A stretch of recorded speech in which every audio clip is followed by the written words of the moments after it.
የነበሩ አለመግባባቶች የውይይት አካል መሆናቸውን ተመካካሪዎች አንስተዋል።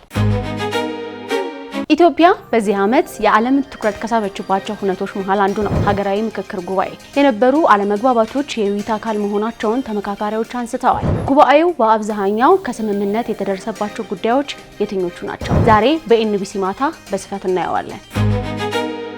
ዓለማችን ከኢትዮጵያ 73 ሚሊዮን ኩንታል ሙዝ እንደምታገኝ ምን ያህሎቻችሁ ታውቃላችሁ? ከሙዝ ምርት ሊገኝ የሚገባው የውጭ ምንዛሬ ከግምት በማስገባት ትኩረት ተሰጥቶት እየተሰራ መሆኑን ሰምተናል። በሙዝ እሴት ወደ ላቀ ስኬት በሚል መሪ ቃል ሀገር አቀፍ የሙዝ ጉባኤ ዛሬ ተካሂዷል። በዚህ ቀን ታሪክ ውስጥ ነሐሴ 20 1968 የዋርሶ ስምምነት ታሪካዊ ወረራ ዛሬ ይዘከራል። የተባበሩት የዋርሶ ስምምነት ሀገራት በቼኮስሎቫኪያ ላይ ወረራ ከፈቱ። በዛሬው ዕለት ከ57 ዓመት በፊት ከ250 ሺህ በላይ ወታደሮች በሶቪየት ህብረት፣ ፖላንድ፣ ሃንጋሪ፣ ቡልጋሪያና ምስራቅ ጀርመን የመጡ ኃይሎች ቼኮስሎቫኪያ ላይ ወረሩ።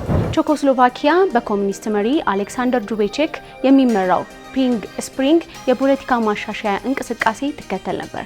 ይህ እንቅስቃሴ በሰዎች ፊት ያለ ሶሻሊዝም የሚል መሪ ቃል ያለው ሲሆን ለፕሬስ ነጻነትና ለፖለቲካ ሊበራላይዜሽን ይጠይቅ ነበር። ሞስኮ ይህንን እርምጃ ለሶቪየት ተጽዕኖ ስጋት እንደሆነ በመቁጠር ወታደራዊ ጣልቃ ገብነትን ለማድረግ ወሰነች። ታሪካዊ ትምህርት የ1968 ወረራ በቀዝቃዛው ጦርነት ወቅት የሶቪየት በምስራቅ አውሮፓ የራሱን አጋሮች እንኳን ለመቆጣጠር የፈቀደችውን ያህል ወሳኝ ገጠመኝ ነበር። እነዚህንና መሰል ትንታኔ ዜናዎችን በኤንቢሲ ማታ ይጠብቁ።